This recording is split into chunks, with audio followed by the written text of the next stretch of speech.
parole au directeur de la BPGO sur l'engagement sociétal. Merci Alexandre. Merci beaucoup, merci de m'accorder quelques minutes. Bonjour à tous, ravi de vous accueillir ici pour ce sujet éminemment important, qu'est le bilan carbone.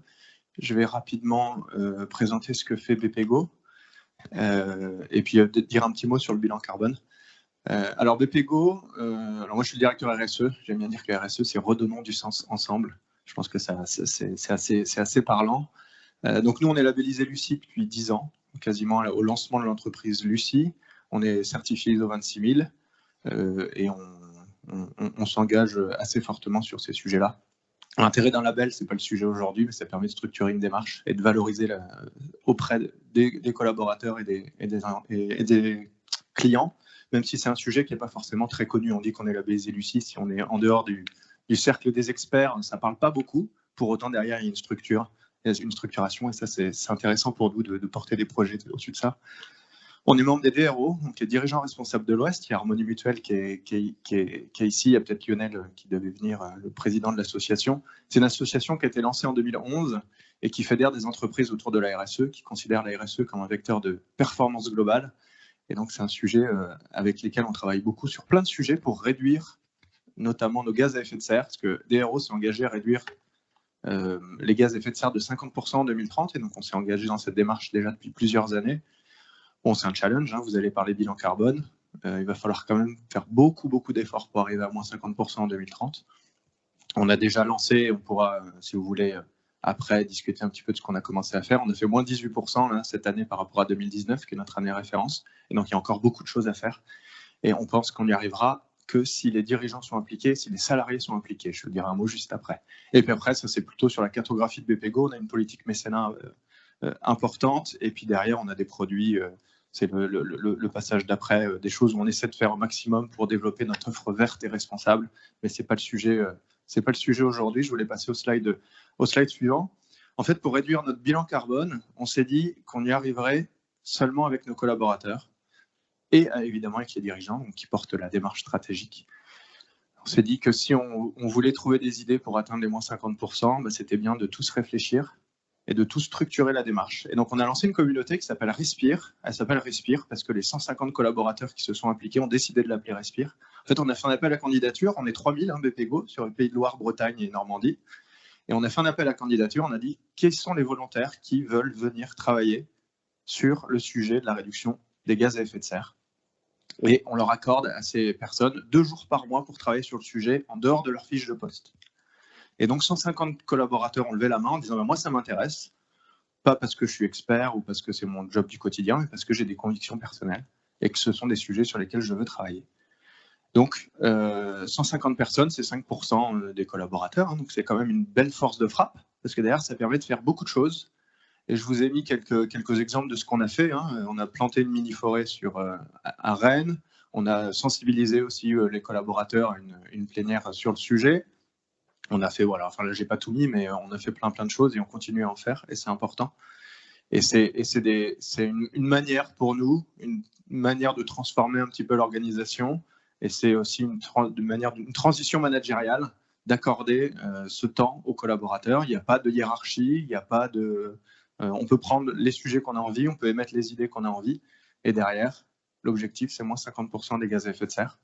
Et aussi, un enjeu qui est fort pour nous, c'est de sensibiliser nos collaborateurs qui sont les conseillers des PME, des citoyens du Grand Ouest. Et si nous, à notre petite échelle, on peut sensibiliser les gens, c'est quelque chose qui s'est déjà gagné. C'est déjà gagné. Merci beaucoup, Alexandre. Je pense qu'on peut l'applaudir. On voit beaucoup d'engagement chez BPGO. Donc, merci beaucoup. Je voulais passer, donc aujourd'hui, on a le plaisir d'avoir Hélène Pouille, qui sera notre facilitatrice graphique et qui pourra donc traduire de manière graphique tout ce qui va être dit. On va passer donc à la première table ronde qui concerne vraiment le bilan carbone. Et on a donc nos 4 invités ici présents qui vont se présenter et nous présenter le bilan carbone, comment on réalise un bilan carbone et tout ce que ça implique derrière. Et ce n'est pas si compliqué que ça, quand même, il faut le dire. Ça prend du temps, mais c'est vraiment un atout si on veut réduire notre impact et nos émissions de gaz à effet de serre. Donc, vous avez la parole, vous pouvez allumer vos petits micros, ça va prendre quelques secondes. Et donc, voilà, une belle table ronde. Ah, c'est bon, ça fonctionne. Merci Lorena. Je ne sais pas si tu veux qu'on se présente un peu. Je pense que ça peut être bien. Un par un. Ok. Enchanté tout le monde. C'est très agréable de pouvoir réunir autant de personnes, d'entreprises aussi qui s'intéressent au sujet climat. Comme le disait Lorena, l'idée c'est aussi un peu de dédiaboliser le bilan carbone. C'est pas si compliqué que ça. On peut aussi, comme le disait Alexandre, tous et toutes à notre échelle s'engager pour le climat, structurer sa démarche environnementale. Et voilà, on va vous présenter un peu ça aujourd'hui. Pour ma part, je suis Clémentine Makeda, je travaille chez Samy. Donc Samy, une entreprise parisienne. Moi, je suis donc à Nantes sur le territoire. On accompagne un peu plus de 250 entreprises, tous secteurs d'activité confondus, et on les accompagne donc sur le bilan carbone et aussi sur la structuration de toute la démarche environnementale, un peu en 360. Mais on n'est pas là pour parler de Samy. On parlera avec Baptiste du bilan carbone un peu au global. Et Baptiste, comme tu es mon coéquipier sur cette table ronde, je te laisse la parole. Merci, bonjour à tous. Ravi d'être là avec vous. Donc moi, je m'appelle Baptiste Solier. Je travaille chez Tuvalu, une entreprise nantaise d'une trentaine de salariés qui existe depuis 2012. On est certifié Bicorp, on est aussi entreprise à mission. Et en tant qu'entreprise à mission, on a une raison d'être. Et notre raison d'être, c'est d'engager les entreprises à intégrer la responsabilité sociétale, les enjeux climat et leurs impacts au cœur de leur stratégie. Et pour faire ça, on développe une solution logicielle dans laquelle on va retrouver deux modules. Un qui permet de mesurer l'empreinte carbone et de piloter sa stratégie climat, et un autre qui permet de mesurer et de suivre sa stratégie RSE au global. On travaille avec une trentaine de consultants, experts climat RSE qui nous permettent d'accompagner des entreprises de toute taille, de tout secteur d'activité. Et moi, chez Tuvalu en particulier, je suis partie de l'équipe commerciale et je m'occupe particulièrement du secteur de l'enseignement et puis aussi de tout ce qui est démarche collective, puisqu'on accompagne des entreprises, des collectifs d'entreprises, notamment voilà, on a aussi travaillé avec les DRO pour les accompagner dans cette démarche de réduction de moins 50% des gaz à effet de serre d'ici à 2030. Et voilà. Je te laisse la parole, Eva. Merci beaucoup. Alors, c'est Eva Bergier de Harmonie Mutuelle. Je vais être très brève, sinon je vais empiéter sur la présentation. Mais globalement, Harmonie Mutuelle, voilà, c'est une entreprise qui propose de la complémentaire santé, de la prévention et de la prévoyance aux entreprises et aux particuliers. Et pour ma part, je travaille en majorité sur la stratégie climat de cette structure qui est la première mutuelle de France. Et voilà, je présenterai tout ça tout à l'heure. Et donc maintenant à Sarah. Bonjour, Sarah Colombier. Le microphone est pas lui. Bonjour. Non, c'est bon. Ça y est, c'est le temps qui se met. Bonjour, Sarah Colombier. Je représente l'association Solénat, qui est une association qui a été créée par des agriculteurs en Pays de la Loire, strictement. Elle a des membres fondateurs qui sont les jeunes agriculteurs, les fédérations d'agriculteurs de la région Pays de la Loire et la Chambre régionale d'agriculture. Donc moi-même, je travaille en appui à cette association. Je travaille à la Chambre régionale d'agriculture des Pays de la Loire et j'apporte un peu l'expertise sur le volet climat, carbone, qu'on pourra vous présenter tout à l'heure, notamment pour accompagner et sourcer des projets de contribution qui peuvent être une issue dans la stratégie carbone des entreprises. Merci beaucoup. On va entrer tout de suite dans le vif du sujet avec Baptiste et Clémentine.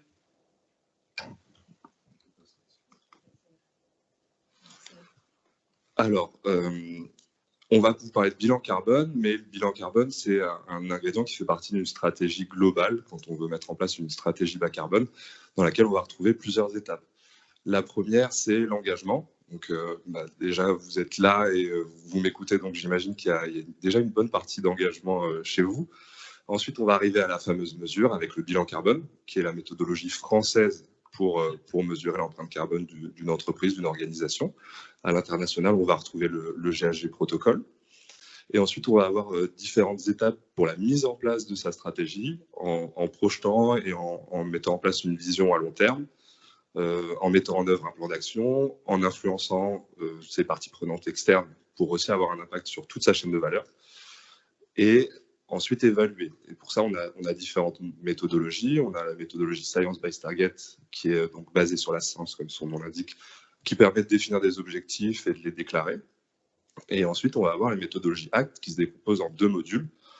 ACT pas à pas, qui est un module qui permet de mettre en place et de définir sa stratégie. Chez Tuvalu, on a eu l'occasion de travailler, puisque c'est décliné par filière, à la construction de la méthodologie ACT Agro. Et ensuite, on va avoir ACT A, Assessment, pour l'évaluation, qui permet en fait d'évaluer son engagement et sa stratégie climat. Et ensuite, une fois qu'on a réduit ses émissions au maximum, qu'on arrive à des émissions incompressibles, on peut passer à de la contribution à la neutralité carbone en finançant des projets qui captent du carbone. Et Sarah nous en parlera tout à l'heure.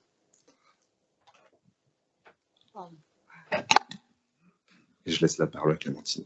Oui, merci Baptiste.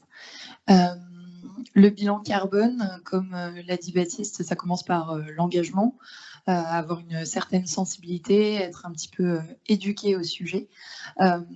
Mais voilà, c'est pas évident aujourd'hui pour toutes les entreprises. Néanmoins, quelles que soient voilà, les sources d'engagement, pourquoi est-ce qu'une entreprise va se lancer dans le bilan carbone? Aujourd'hui, il y a plusieurs intérêts. On peut avoir des intérêts, on va dire, éthiques. Il y a des entreprises, ça fait vraiment partie de leur cœur de valeur. C'est dans leur ADN depuis le début. Il y a des entreprises aussi qui vont anticiper la réglementation. Donc, historiquement, c'est vraiment réservé, on va dire, aux grandes entreprises. Aujourd'hui, il n'y a que les entreprises de plus de 500 salariés qui vont avoir des obligations légales de réaliser un bilan carbone, et encore un bilan carbone partiel, c'est un peu de la triche. Mais aujourd'hui, les réglementations, elles avancent. Par exemple, déjà, les entreprises de 50 salariés vont être un petit peu touchées, puisque le CSE va avoir un droit de regard sur l'impact des actions de l'entreprise. On va avoir aussi des entreprises... Ah, c'est un écho, c'est ça? Oui, donc au niveau réglementaire, ça arrive de plus en plus à des secteurs d'activité aussi qui sont priorisés. Donc, par exemple, les secteurs d'activité textile, ameublement, qui ont de plus en plus de réglementations qui arrivent voilà, sur leur route. Il y a des entreprises qui anticipent tout ça. La marque employeur, bien sûr aussi, aujourd'hui pour le recrutement, on sait que c'est un vrai sujet, autant pour capter des talents que pour les retenir. Donc voilà, la marque employeur, un vrai sujet aussi.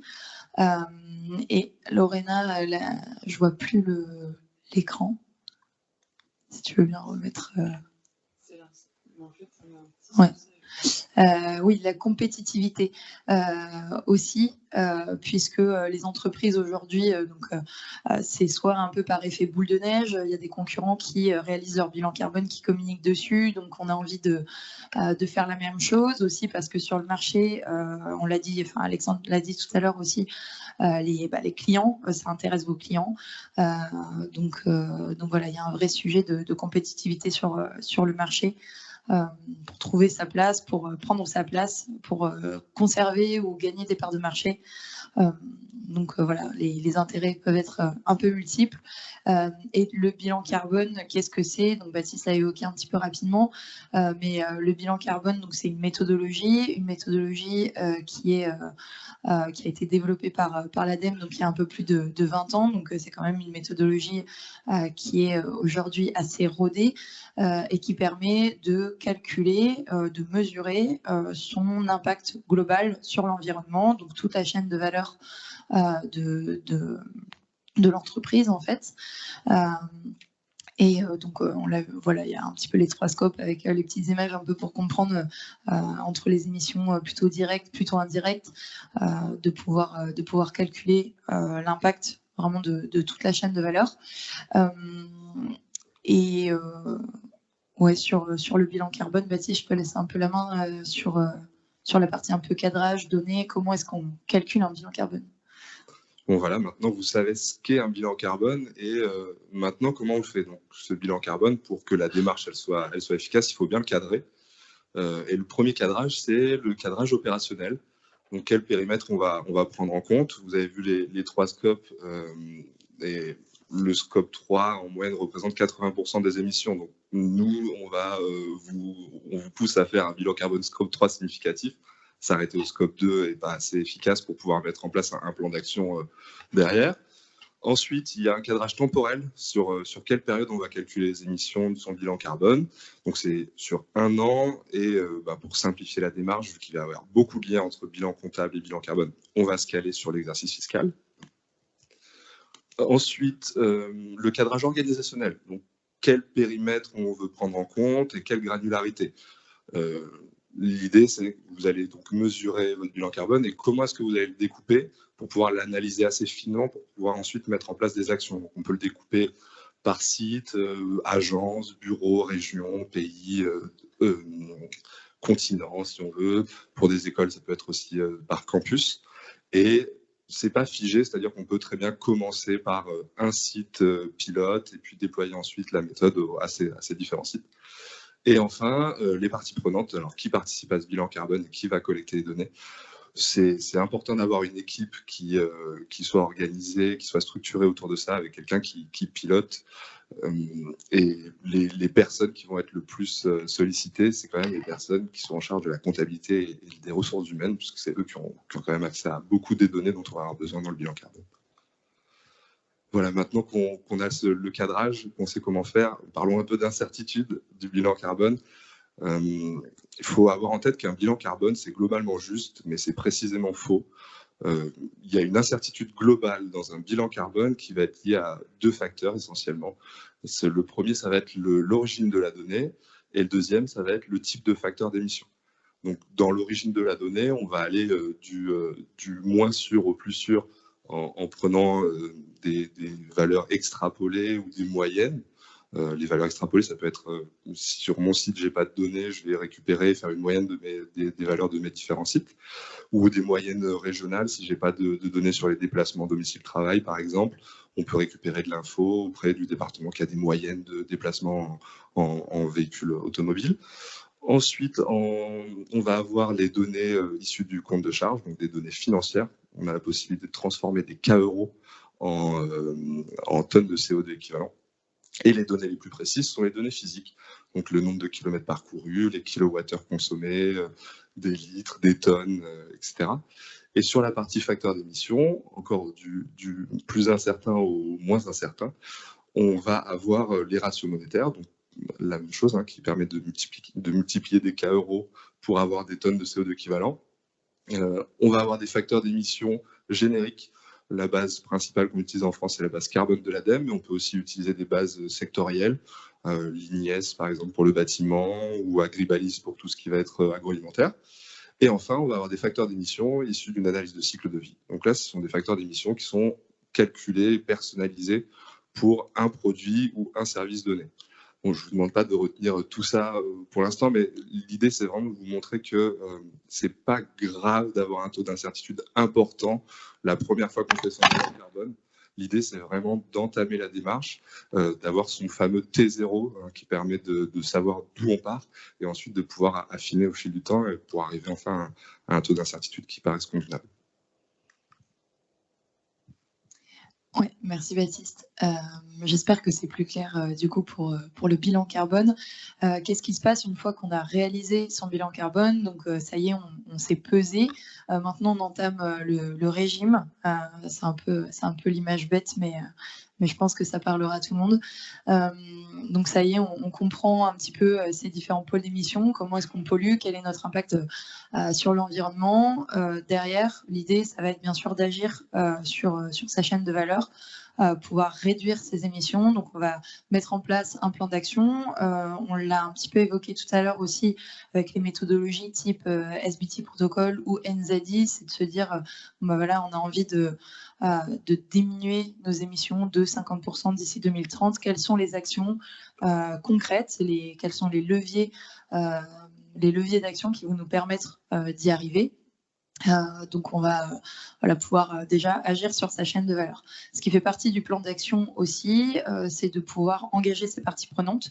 Donc, aujourd'hui, il y a beaucoup d'entreprises, notamment les grands groupes, qui vont engager les parties prenantes. Petite parenthèse, mais c'est aussi, tout à l'heure, on le disait, quelles sont un peu les sources d'envie ou de déclenchement d'une entreprise à réaliser son bilan carbone. Par exemple, si on est un fournisseur de Leroy Merlin, on est une petite PME, on fait des pièces de bois.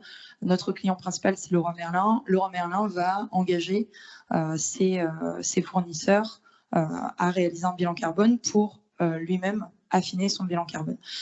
Donc ça, c'est ce que peut faire une entreprise aussi. Ça fait partie de son plan d'action, engager ses parties prenantes, sensibiliser ses clients, sensibiliser ses collaborateurs aussi. La sensibilisation, ça fait partie du projet. Par exemple, sur une bouteille de shampoing, on peut marquer coupez l'eau pendant que vous vous lavez les cheveux. Ça fait partie, c'est un degré de sensibilisation. C'est très difficile à prendre en compte dans le bilan carbone parce que bien sûr, on a peu de visibilité sur ça, mais ça fait partie quand même de nos leviers d'action. Et quand on a agi sur sa chaîne de valeur, là, ce sera un petit peu une intervention plus tard, parce que là, voilà, on va laisser la main sur un retour d'expérience sur comment une entreprise a un petit peu aborder, appréhender le sujet bilan carbone et le travail sur sa chaîne de valeur. Et ensuite, on pourra avoir un peu les sujets de contribution, puisque dans le plan d'action, une fois qu'on a agi sur sa chaîne de valeur, on peut en sortir quand on a vraiment des ambitions assez fortes, quand aussi on a des actions qui prennent du temps. Par exemple, on peut se dire, pour réduire mes émissions, ça peut être très intéressant de changer ma machinerie. Néanmoins, c'est des actions qui vont prendre du temps, qui ont un coût, qui ont besoin aussi de ressources humaines et qui ne vont pas avoir un impact en une semaine. Donc, les projets de contribution, ça peut être aussi intéressant pour pouvoir s'engager, avoir un impact plus rapidement. Je vais laisser la main maintenant. Donc, je te laisse la main pour un peu le retour d'expérience. Lorena, je pense que... Merci. Alors, Harmonie Mutuelle donc, a réalisé son bilan carbone et je vais vous en parler tout de suite. Mais avant, Harmonie Mutuelle, c'est une entreprise de l'économie sociale et solidaire qui a engagé une démarche RSE depuis à peu près une dizaine d'années. Et donc, on peut dire qu'il y a une certaine avance en fait sur ces deux piliers qui sont sociaux et sociétaux. Et là, à mon sens, qui a enclenché un peu cette prise de vitesse, on va dire, sur l'environnement, sont deux événements, donc la pandémie mondiale. Et deuxièmement, c'est qu'en 2021, Harmonie Mutuelle est devenue entreprise mutualiste à mission et donc c'est doté d'une raison d'être que vous voyez au-dessus et qui fête bientôt ses 1 an, donc agir sur les facteurs sociaux, environnementaux et économiques qui améliorent la santé des personnes autant que celle des sociétés en mobilisant la force des collectifs. Et donc pour apporter un premier élément pour alimenter en fait ce côté environnemental, on a déjà dû commencer par nous-mêmes, c'est-à-dire quel est notre impact environnemental pour Harmonie Mutuelle. Et c'est pour ça que là, vous voyez à l'écran quelques chiffres de contexte sur quelle est cette entreprise et qui, il y a 5000 collaborateurs, on parle de plusieurs centaines de mètres carrés opérés. On a aussi des délégués puisqu'on est dans une structure mutualiste. Donc, il y a tout un tas d'acteurs et de chiffres qui vont avec une structure de cette taille-là. Et ce qui va me permettre de vous présenter le premier élément de son bilan carbone. Voilà, qui est, donc ce que vous voyez à gauche, c'est le résultat scope 1, 2, 3 amont de notre bilan carbone. Donc, ça nous amène, je ne vais pas rentrer dans les détails, mais ça nous amène déjà à 58 000 tonnes de CO2, ce qui est absolument pas négligeable du tout. Et là où, déjà tout à l'heure, Clémentine le disait, faire un bilan carbone sans son scope 3, c'est quand même pas du jeu. Il y a peu d'entreprises qui le font. Nous, on a souhaité rajouter 2 éléments qui vont apparaître à droite. et qui sont d'une part les utilisations. Donc ça, c'est pas nouveau du tout dans un bilan carbone. Les utilisations, c'est l'utilisation du produit par le client final. Donc qu'est-ce qu'émet ce produit pendant toute sa durée de vie quand le client final l'utilise. Harmonie Mutuelle, il n'y a pas de produit, c'est pas matériel. Donc en fait, on s'est posé la question et on s'est dit, il faut qu'on puisse faire ressortir le fait qu'on rembourse des frais de soins. Et donc, on a pris la part remboursée à nos adhérents de ces soins et on a utilisé cette méthode du ratio monétaire qui nous a permis d'avoir ce résultat qui n'est pas négligeable et c'est notre cœur de métier, donc c'est pour ça qu'il prend autant de place. Mais c'était très important que ça puisse transparaître dans ce bilan carbone qui doit être la chaîne de valeur d'une structure. Et également, là, vous voyez la partie violette qui sont les investissements. Et là, c'est du hors méthode. C'est-à-dire qu'on a voulu aller vraiment au bout de ce qu'on pouvait inclure dans notre bilan carbone. On a rajouté nos investissements, puisqu'Harmonie Mutuelle, de par son métier, est un investisseur institutionnel, puisqu'elle doit garder des réserves. C'est une obligation. Donc, cet argent ne dort pas, il est placé et ça a un impact qui, on peut le voir, du coup, n'est pas négligeable et fait partie de notre bilan carbone. Donc, on a vraiment souhaité aller plus loin que la méthode classique. Donc, on a été au bout de la méthode classique et on y a rajouté un élément qui sont les investissements et qui nous amène quand même à 723 000 tonnes de CO2, qui est c'est conséquent comme résultat. Et ça nous a apporté les éléments suivants. Donc premièrement, déjà, c'est qu'il faut vraiment très vite mettre en place des plans d'action pour réduire ces 723 000 tonnes qui sont un résultat bien à réduire. Et également que plus le périmètre que l'on a choisi est large, donc c'est ce que l'on a fait en prenant les utilisations, les investissements, et plus dans la stratégie climat que nous sommes en train de construire au travers de Acte Pas à Pas qui a été présenté, on est dans cette réflexion d'aller loin également. C'est-à-dire qu'on va vraiment sur toutes nos parties prenantes et sur toute la chaîne de valeur. Faire un bilan carbone étendu nous a déjà accompagnés dans l'état d'esprit d'aller loin dans cette démarche de stratégie climat. En deuxièmement, c'est un projet de long terme, ça a été abordé aussi tout à l'heure, c'est qu'on a notre année zéro, ce que je vous présentais à l'instant, c'est le bilan carbone 2019, c'est vraiment notre point de départ. Et c'est un travail qui est perfectible, évidemment, puisque on part avec des incertitudes, on part avec des éléments qui étaient peut-être manquants la première année, mais plus ça va, plus on met des plans d'action et plus ces plans d'action ont besoin d'être mesurables. Et donc, il faut rester dans cet état d'esprit aussi de toujours s'améliorer. On était accompagnés la première année. Cette année, on le fait de manière autonome puisqu'on est monté en compétences. Donc, c'est quelque chose de gratifiant et qui permet d'internaliser aussi la compétence et que c'est extrêmement intéressant. Et ça va aller d'année en année s'améliorer pour avoir un résultat qui soit de plus en plus fin et de plus en plus pilotable. Troisièmement, on a un vrai intérêt des collaborateurs qui, en fait, on s'en est rendu compte en communiquant de plus en plus de manière très objective sur le sujet, de plus en plus de collaborateurs qui nous sollicitent en disant ça nous intéresse, ça faisait un bon moment qu'on souhaitait avoir des indications sur ce que a fait Harmonie Mutuelle, et également les nouvelles recrues. Parce que si il me reste encore un tout petit peu de temps, j'ai une petite anecdote, c'est notre directrice générale, tous les 6 mois, rencontre les alternants et les services civiques d'Harmonie Mutuelle. Donc ça représente quand même à peu près 300 jeunes. Et à un moment donné, donc il y a des questions ouvertes. Il y a un jeune qui prend la parole et qui dit moi l'environnement, ça m'intéresse et ça m'interpelle. Qu'est-ce que vous faites à Harmonie Mutuelle? À la directrice générale.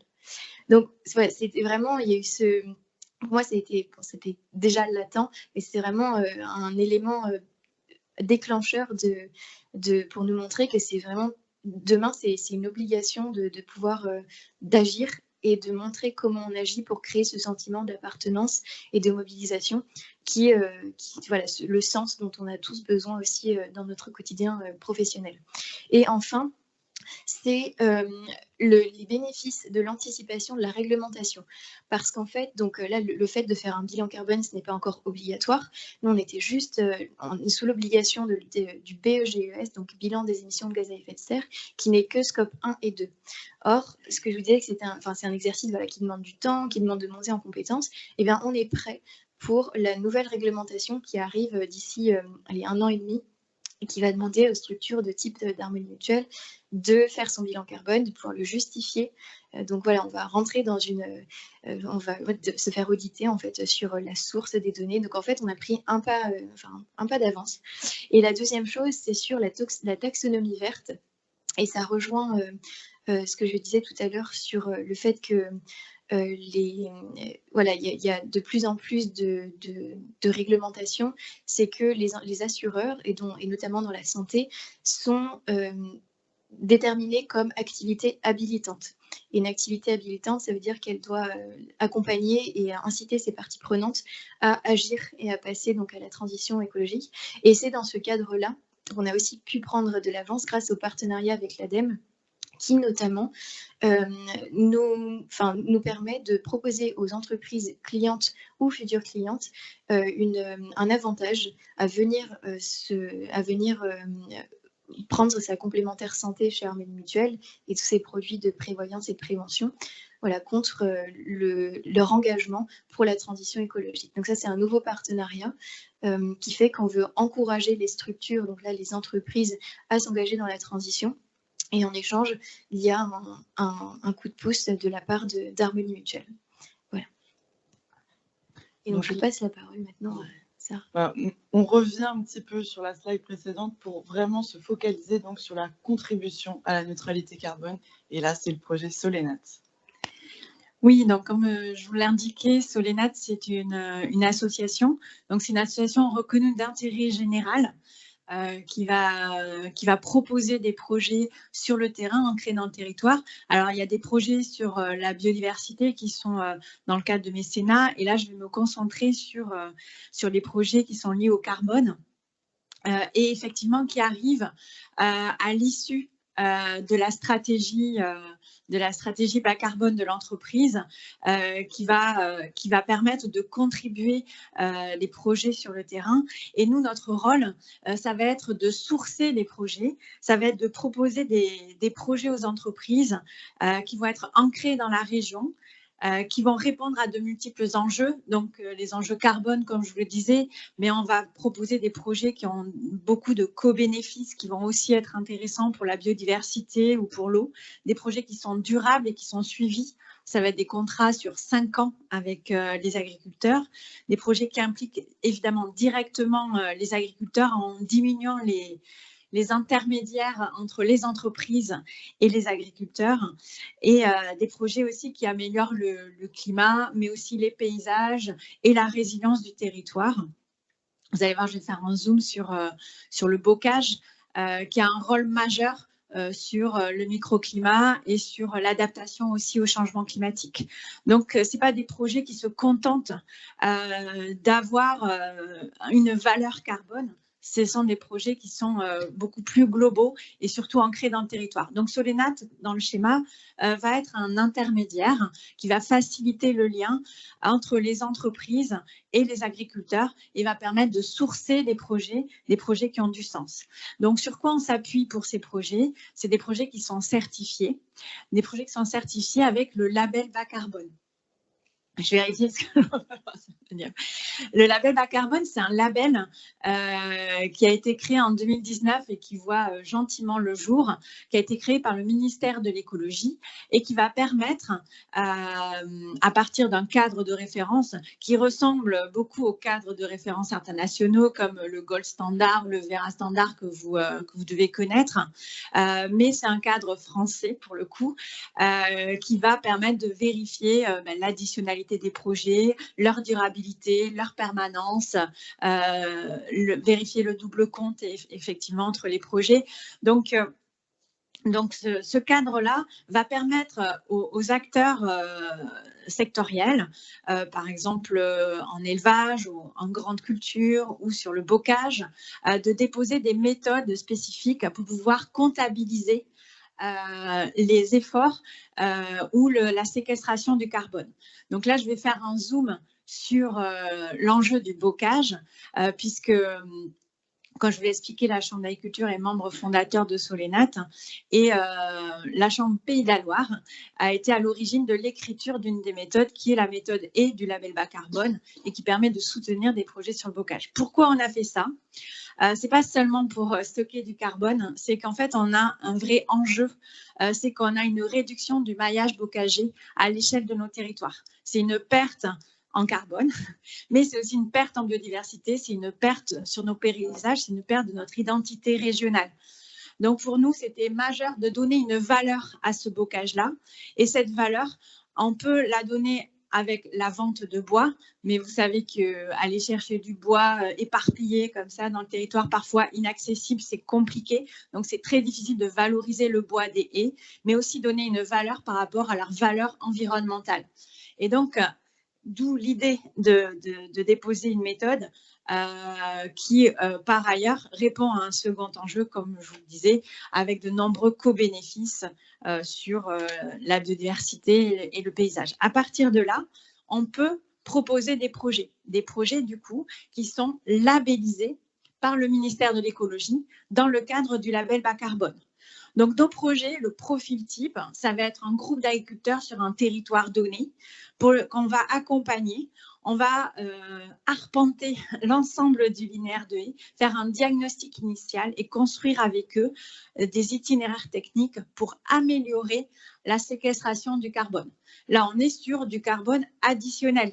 On est bien sur l'amélioration du maillage bocager. Ça va consister à planter, mais aussi à régénérer des existantes et à améliorer leur gestion avec du matériel adapté, avec des techniques adaptées. Il y a un réapprentissage parce qu'on a une perte de compétences par rapport à la gestion des haies. Par exemple, utiliser une tronçonneuse, la génération des agriculteurs actuels ne savent plus comment bien gérer ces haies. Et donc, tout ça, c'est un apprentissage et c'est une réappropriation de l'arbre au sein de son exploitation. Donc, qu'est-ce que fait Solénat?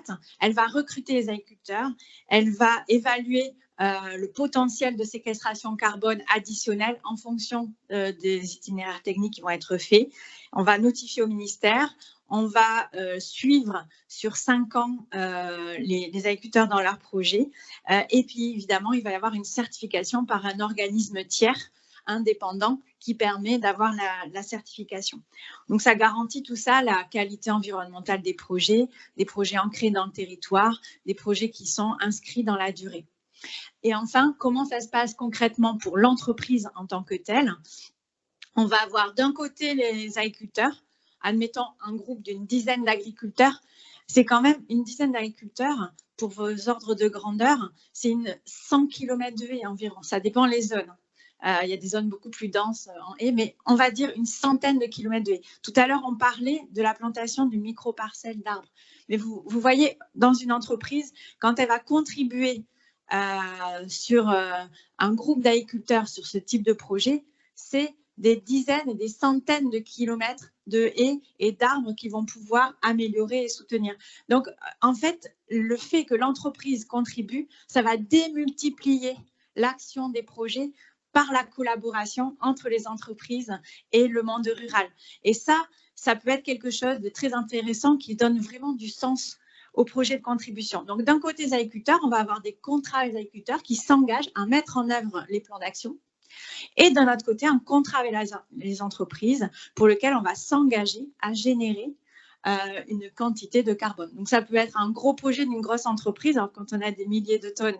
Donc, il suffit d'une entreprise pour soutenir 10 agriculteurs. Mais après, il y a aussi des TPE, des PME qui peuvent, où on peut avoir autant de contrats que d'entreprises pour soutenir un groupe d'agriculteurs. Et le projet, il est suivi sur 5 ans.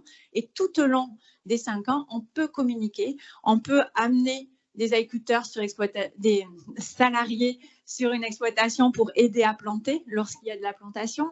On peut faire des démonstrations. Voilà, on est en fait en Pays de la Loire. Donc, ça veut dire que les entreprises de Pays de la Loire ont leur projet au pied de leur porte. Et c'est ça qui peut être intéressant dans le choix de ce type de projet de contribution. effectivement un très beau projet de contribution que le MEDEF Pays de la Loire soutient de manière certaine. Je vous remercie. On a explosé le temps. En même temps, c'est un sujet qui n'est pas assez mis sur le devant de la scène, donc je vous remercie. Et on va passer donc à la deuxième table ronde et on va connecter surtout Magali qui sera... Il y a des questions sur la table ronde. Alors, les questions seront prises à la toute fin. Gardez-les bien en tête et on répondra à la fin. Magali est connectée. On a Nathalie aussi. Nathalie, est-ce que vous pouvez couper votre vidéo ou sinon ça fait un fond vert? On reste dans le thème. Magali, tu as la parole. Oui, bonjour à tous et à toutes.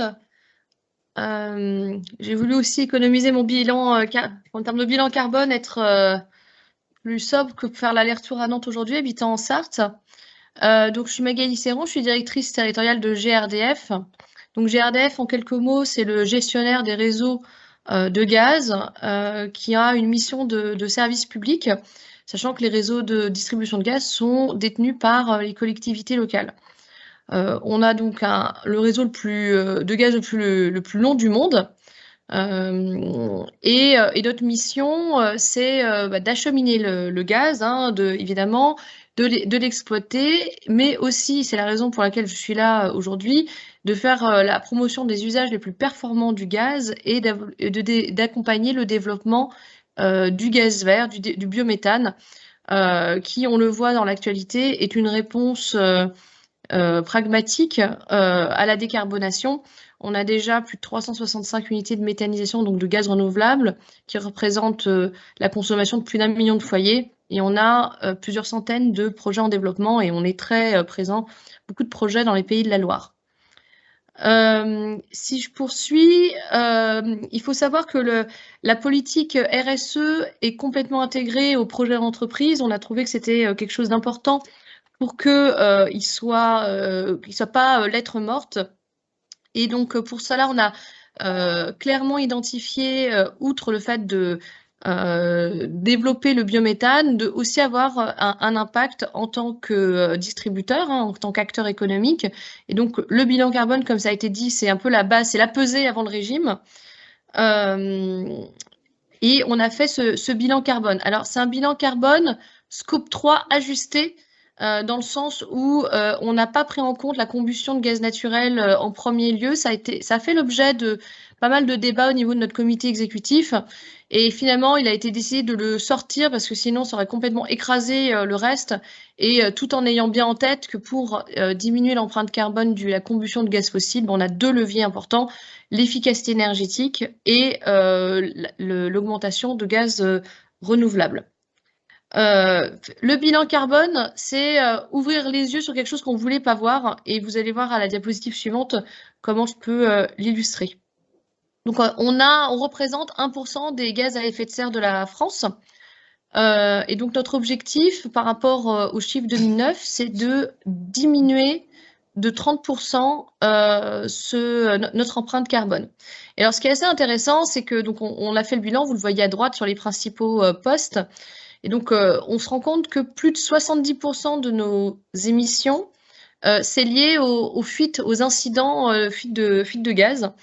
Et donc finalement, donc ça c'est vraiment le premier poste. Ensuite, il y a la façon dont sont fabriqués les tuyaux. Il faut savoir que nous, nos tuyaux sont fabriqués en majorité en polyéthylène, qui est donc un composé d'origine fossile et un petit peu d'acier. Ensuite, on a toute la partie achat et transport et le reste est vraiment beaucoup plus négligeable. Et ce qui est assez intéressant, c'est que quand on a commencé à faire des actions pour diminuer notre empreinte carbone, on s'est focalisé sur des sujets qui n'étaient pas forcément très importants, notamment le recyclage du polyéthylène, sachant que nos déchets représentent 0,2% de notre bilan carbone. Donc, on s'est rendu compte que finalement, si on voulait vraiment être impactant, il fallait absolument que l'on traite plutôt ce que j'ai mis au milieu à gauche. Voilà pour le bilan carbone rapidement. Donc du coup, une fois qu'on a fait la pesée, il faut commencer le régime. Et là, en fait, on a déterminé finalement 2 typologies d'actions. des actions, ce qu'on appelle métiers, mais qui sont vraiment liées au cœur de notre business model, et des actions plus comportementales. Au-delà de ça, on a également les actions un peu assez typiques, hein, à savoir travailler sur les bâtiments, sur la mobilité. Les achats responsables, alors on a un label, mais on voit qu'on peut toujours faire plus. Sur l'exemple du métier, là, en fait, on est gestionnaire de réseau, et donc finalement, c'est se dire comment on peut mieux gérer les fuites lors des incidents. Alors, les incidents, ça peut être un tractopelle qui fait des travaux et qui perce une canalisation, et donc du coup, le méthane va dans l'atmosphère, et donc c'est quelque chose qui donc alourdit notre empreinte carbone. Et donc, finalement, on s'est rendu compte de quoi? Que si on agissait pour la sécurité, on agissait positivement sur le bilan carbone. Donc, ça renforce, et c'est la raison pour laquelle on a déjà diminué nos empreintes carbone entre 2009 et 2019, mais on voit qu'il faut aller encore plus loin. On a aussi mis en place, ça c'est quelque chose qu'on vient d'essayer de faire, c'est un prix spécial innovation pour réduire les émissions de méthane. Donc, on a depuis plusieurs années des trophées de l'innovation. 20 minutes. Oui, pardon. Voilà. Et alors, ce qui est assez aussi intéressant, c'est que quand on parle de métier, on gère des tuyaux, et nos tuyaux sont faits en gaz fossile en matière fossile. Et donc là, on se dit, peut-être qu'il faut qu'on change la matière avec lesquelles sont fabriqués nos tuyaux. Sauf que, voilà, faut être clair. Comment on fait? Qui le fait? Est-ce que c'est à nous de le faire? Est-ce qu'on fait un appel à projet? Est-ce qu'on on lance une équipe dédiée sur le sujet? Et là, en fait, on touche vraiment au fond de la réflexion du bilan carbone, d'après moi, c'est qu'il faut vraiment profondément changer la façon de faire le business, et se dire à chaque fois qu'on fait quelque chose, quel est l'impact que ça a et comment je peux faire autrement, et donc potentiellement créer de nouvelles filières. Si je continue, si je continue sur la communauté. Dans le sud, il fait pas très beau. Attendez, il y a quelqu'un qui parle. On est désolé qu'il fasse pas très beau. Ici, il fait très très beau. Mais est-ce que vous pouvez couper votre micro sur ta manche? Attendez. Oui, oui, là, je suis plus là pour vérifier les micros. Ah, je crois que j'ai trouvé. C'est Stéphanie qui. Stéphanie. Voilà, c'est bon. Donc, si je continue, du coup, en termes, donc, je vous ai parlé, il y a les actions sur le cœur de métier, et on a les actions sur tout ce qui est communication interne, enfin tout ce qui est comportement finalement. Et là, il y a plusieurs typologies d'actions. On a les actions type infographie, sensibilisation, les actions d'acculturation. Donc, on n'en a pas parlé, mais c'est vrai qu'il y a les ateliers fresques du climat qui sont très intéressants pour vraiment se rendre compte des enjeux climatiques. Et là, je voudrais m'arrêter quelques instants, c'est sur la mise en place d'une communauté. Donc, une communauté qu'on a appelée Act for Change, qu'on a mis en place il y a quelques mois. Ça fait un peu écho à ce que disait le BPGO avant, c'est que on est sur des groupes de travail qui sont pas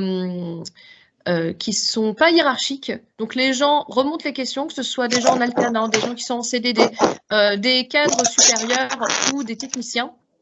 Et tous les gens partagent les bonnes pratiques. On a des réunions d'équipe toutes les 2 semaines. On échange les différentes actions que l'on mène. Et l'idée, c'est de pouvoir aussi se nourrir des parties prenantes. Dans ce cadre-là, on a mis en place ce qu'on appelait des conférences inspirantes, parce que sur le sujet du climat, il suffit pas de grand-chose pour être déprimé et se dire qu'on va jamais réussir. Et donc nous, ce qu'on a décidé de faire, c'est de faire des conférences inspirantes pour donner des idées et essayer de sortir un petit peu de notre vase clos, de notre cocon d'entreprise. Et je finirai mon propos par une anecdote. Donc, il y a une étude qui a été menée qui dit que lorsqu'on a 10% des salariés, eh bien, on arrive à changer, qui sont mobilisés sur le sujet environnemental, on arrive à faire changer finalement la culture d'entreprise. Donc, je ne sais pas si vous voyez, on est 869 dans la communauté Act for Change. On est 11 000 salariés de GRDF, donc plus que 300 salariés. Et c'est la révolution. Voilà. Merci à tous. Merci Magali. Et je vais laisser maintenant la parole à NJ Solutions qui va nous présenter des solutions. Donc bonjour à tous. Je vais peut-être me mettre debout parce que je ne peux pas tourner la tête. Moi. Ça va être compliqué, puis je suis plus à l'aise debout de toute façon. Donc NJ Solutions. Donc aujourd'hui, NJ Solutions, c'est la filiale B2B du groupe NJ. On s'intéresse, en ce qui me concerne plus particulièrement, à l'industrie. Donc on intervient sur les solutions décarbonées chez les industriels. Donc on s'adresse à tous les industriels qui vont agir sur le territoire. On se rend compte qu'on va quand même s'axer sur les plus énergivores. Pourquoi? Parce que c'est là où on a le plus de valeur ajoutée à utiliser des solutions décarbonées. Donc aujourd'hui, quand même, il faut qu'on rappelle plusieurs choses. Donc ça a été mis, j'ai mis PPE, mais c'est vrai que c'est mieux que ça soit comme ça. Donc la programmation pluriannuelle de l'énergie nous impose quand même quelques chiffres à des séances assez courtes, parce que la première échéance c'est 2030. 2030, c'est quand même demain. Faut vraiment en prendre conscience. Donc c'est moins 20% de consommation d'énergie chez les industriels et moins 40% sur les gaz à effet de serre. Pour ça, on va utiliser des énergies dites renouvelables, et on estime à 2030 qu'il va falloir augmenter de 32% les énergies dites renouvelables. Donc après, on va faire un focus sur les énergies renouvelables et tout ce qui peut être mis en œuvre chez les industriels pour que ça soit plus pertinent. Donc par rapport à la loi de transition énergétique et à cette fameuse loi énergétique pour la croissance verte, on a focalisé sur une année de référence qui est 2012 à chaque fois. Donc 2012, c'est l'année de référence. Excusez-moi, les diapositives ne suivent pas quand on est à distance. On voit toujours ma diapositive. Je me permets de vous interrompre parce que du coup, on rate une partie de votre propos. Voilà. Voilà, c'est bon. Ça marche. Donc, on rappelle un peu les objectifs. Moins 40% des gaz à effet de serre par rapport à 2030. Pareil sur un focus 2002. Non, on revient. On reste là-dessus. Moins 30% des consommations d'énergie fossile en 2030 par rapport à 2012. Donc, moins 30% de consommation d'énergie fossile, c'est quelque chose qui est quand même très, très, très ambitieux. Bon, après, il y a un effet de conjoncture et d'actualité qui font qu'en ce moment, c'est en train de s'accélérer, mais il faut quand même qu'on ait la ressource, donc la ressource technique et la ressource, je dirais, en termes d'approvisionnement, parce qu'aujourd'hui, on est prêt à dégainer sur certains projets, mais c'est les appros derrière qui ne suivent pas pour tout ce qu'on connaît en termes d'actualité. On va porter la part d'énergie renouvelable à 32%. Et notamment 40% sur la production électrique. Donc et aujourd'hui, le groupe NJ travaille beaucoup sur la partie éolien, donc avec des programmes éoliens et des programmes offshore. Donc on en a en Vendée, sur le territoire. Ça ne marche plus.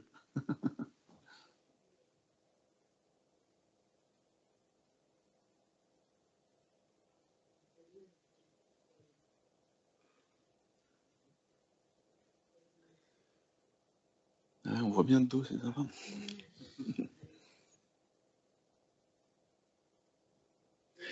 Et donc, quand on parlait de projets ambitieux, il y a un objectif, donc 2030, 2050. 2050, pour le groupe NJ, c'est zéro carbone chez les industriels, mais à maille nationale, c'est 50% en 2050, toujours par rapport à 2012. Donc nous, on développe... Excusez-moi, à distance, on ne voit plus à nouveau. Hein. Oui, mais il faut arrêter de toucher, faut toucher à rien, et nous, on s'en occupe parce que ça a été déconnecté, en fait, donc c'est pour ça. Donc on remet, mais ne touchez pas à vos écrans, s'il vous plaît.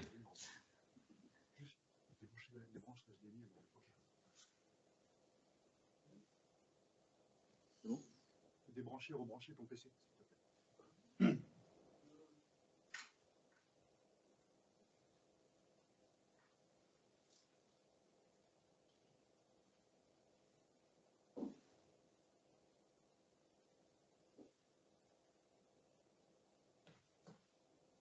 On peut faire l'animation en attendant, non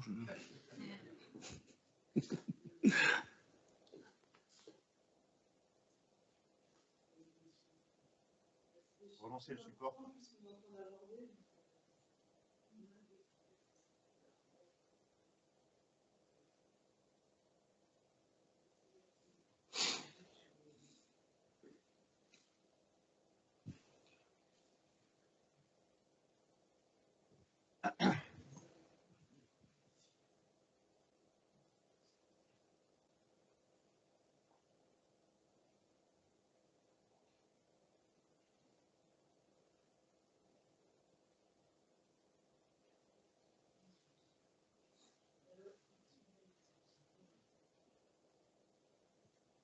Donc, bien sûr, on va s'intéresser aux déchets parce que moins on produit de déchets, moins on aura besoin de... Parce que la plupart des déchets en France sont soit enterrés, soit incinérés. Donc beaucoup d'incinération, donc on récupère cette énergie qu'on appelle de l'énergie fatale pour en faire quelque chose. Donc aujourd'hui, c'est quelque chose qui est assez bien géré, mais ça génère quand même des tonnes de CO2 qu'on pourrait s'éviter. Donc très clairement, aujourd'hui, ce qui est intéressant, c'est de voir la source et d'aller directement à la source des déchets, réduire les déchets pour qu'on puisse diminuer ces tonnes de CO2. Donc, pour comparer au bilan carbone qu'on évoquait tout à l'heure, là, on est vraiment sur des grosses tailles de bilan carbone. Et on va parler aussi de ces fameuses contraintes qui sont liées à la fiscalité.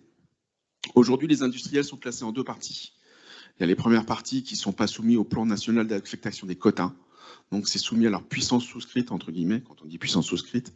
C'est-à-dire que c'est tous les industriels qui ont une puissance ou une consommation inférieure à 20 gigawattheures ne vont pas être soumis à ce plan national d'affectation des quotas. Alors, le plan national d'affectation des quotas nous dit quoi? Ces industriels doivent payer le carbone, en gros.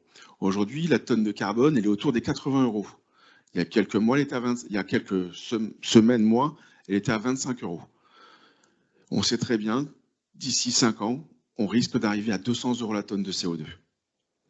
Donc, c'est quelque chose qu'il faut prendre compte quand on fait son bilan carbone et quand on fait ses projections à venir sur les énergies, quand on a besoin de faire un focus sur son tableau de bord, de se dire que il faut tenir compte de cette fameuse fiscalité qui est liée en fait au droit de polluer, si on peut encore l'appeler comme ça aujourd'hui. Les autres contraintes financières, c'est la volatilité des prix de l'énergie. On voit ce qui se passe aujourd'hui. Il y a un gros impact lié à l'actualité. En plus, aujourd'hui, le gaz, l'électricité et le gaz sont extrêmement corrélés encore en France. Il y a des débats qui sont en train d'être menés au niveau de l'Assemblée nationale pour décorréler le prix du gaz et le prix de l'électricité. Ce n'est pas encore mené. Mais dès lors où le gaz augmente, l'électricité augmente fatalement alors qu'on a l'électricité moins chère d'Europe. Donc, je vais revenir. Les opportunités, il y a un gros soutien qui a été fait par l'État. Toujours dans le cadre de la politique du plan de relance, ça a largement contribué à faire sortir des projets de décarbonation, très clairement. Alors, c'est la double actualité, mais c'est comme ça. Et il y a aussi un gros mix énergétique qui doit être mené au sein des entreprises, à savoir que dès lors on peut mettre des énergies renouvelables, autant réfléchir en amont et les mettre en place, c'est-à-dire sur des petites unités de production, sur des petits moyens des petites consommations, se soucier de savoir comment on consomme, pour pouvoir mieux consommer demain. Donc, tout ça, c'est soumis à énormément de réglementations. Pour les entreprises qui ont un effectif supérieur à 250 salariés, on est soumis à l'audit réglementaire. Cet audit réglementaire, il nous dit quoi? Il nous dit qu'on doit faire le focus, au moins la carte d'identité de nos installations énergivores à 80% des énergies produites, consommées sur site. Et on fait ce focus et on sait comment on consomme. Donc, vraiment, l'idée, c'est de savoir comment on consomme, ce qu'on consomme pour mieux consommer demain, et bien sûr décarboner. On va passer à la page après. Donc ça, c'est l'évolution du prix du gaz. Voilà, c'est à peu près ce qui se passe aujourd'hui, en sachant que là-dessus, on n'a pas le focus sur ce qu'on appelle le gaz topé, ce qu'on appelle nous topé le gaz, c'est extrêmement volatile. Mais en ce moment, on est à 90 € du mégawattheure gaz. Donc 90 €. Certains industriels l'ont, ce qu'on appelle dans notre jargon, topé à 17 € il y a quelques années ou quelques mois. Et ils ont décidé d'être sur du push, c'est-à-dire qu'on est sur un truc volatile, très volatile. Et aujourd'hui, ils sont à 300 et au mois de mars, on a eu le record à 3000 €. Alors, c'est un prix fixe qui est pour une journée qui est donné pour 24 heures et le lendemain, il est repassé à 600 €, mais 600 € quand même. Donc, quand on achète son gaz aujourd'hui, il faut faire très attention. Il y aura d'autres personnes vont l'évoquer, mais très clairement, il faut faire attention à ce qu'on achète. C'est pas parce qu'il n'est pas cher aujourd'hui que la facture sera pas plus heureuse demain. Donc, on est vraiment sur ce double effet, quoi. Il y a l'effet environnemental et l'effet extrêmement important aujourd'hui qui a fait avancer le débat, mais vraiment de façon très rapide, c'est l'effet économique, c'est très clairement. Donc ça, c'est l'évolution de la tonne de CO2. Donc j'ai regardé ce matin, elle est à 83 € la tonne de CO2. La semaine dernière, elle était à 92 €, elle redescend, mais elle redescend pas très significativement. Il y a l'effet très clairement l'effet des élections. Là, on est dans une période où on ne sait pas trop comment ça va se passer, on ne connaît pas notre Premier ministre, notre futur Premier ministre, on ne sait pas quelle politique il va y avoir environnementale. Elle a l'air de se durcir, donc le marché est un peu frileux par rapport à ça. Mais le risque qu'on va avoir, c'est très clairement que la tonne soit à plus de 100 € d'ici quelques semaines. Donc, c'est des choses qui sont intégrées parce qu'il y a un marché de la tonne de CO2 et c'est extrêmement, ça peut avoir un impact considérable en sachant que ça va être annoncé il y a quelques semaines, mais on va vite arriver aux 200 € la tonne d'ici 5 ans. C'est incitatif, hein, tout ça. Donc l'idée, c'est vraiment de s'épargner de faire du CO2. Donc si on va aller sur la slide juste après. Donc pour ça, il y a plusieurs possibilités dans l'industrie. Hein. Je m'adresse encore une fois à l'industrie. Bien sûr, il y a les panneaux solaires photovoltaïques, on les connaît, et panneaux solaires eau chaude. Aujourd'hui, on est capable de produire de l'eau pour différentes utilisations avec des panneaux solaires. C'est pas assez répandu, c'est pas assez exploité. Donc on fait la promotion de ces solutions. C'est des petites solutions, c'est des petits packages. Mais pour tout ce qui est nettoyage en place, pour tout ce qui est nettoyage, eau chaude sanitaire, on est capable de produire de l'eau chaude aujourd'hui avec des panneaux solaires. Donc, associés avec des pompes à chaleur, mais ça peut être très, très facile à mettre en œuvre, très rapide et très autonome. On a le biogaz, ça a été évoqué tout à l'heure par GRDF, avec les unités de méthanisation. Donc ce biogaz, aujourd'hui, c'est quand même, il y a un fort objectif d'être 100% biogaz en 2050 de la part du groupe. C'est quelque chose de très ambitieux, mais très clairement réalisable. Bon, à savoir que si vous avez des projets biogaz, entre le moment où vous décidez et vous avez un terrain et vous décidez de faire une méthanisation et le moment où vous tournez la clé et que ça se met en route, il faut compter 6, 7, voire 8 ans.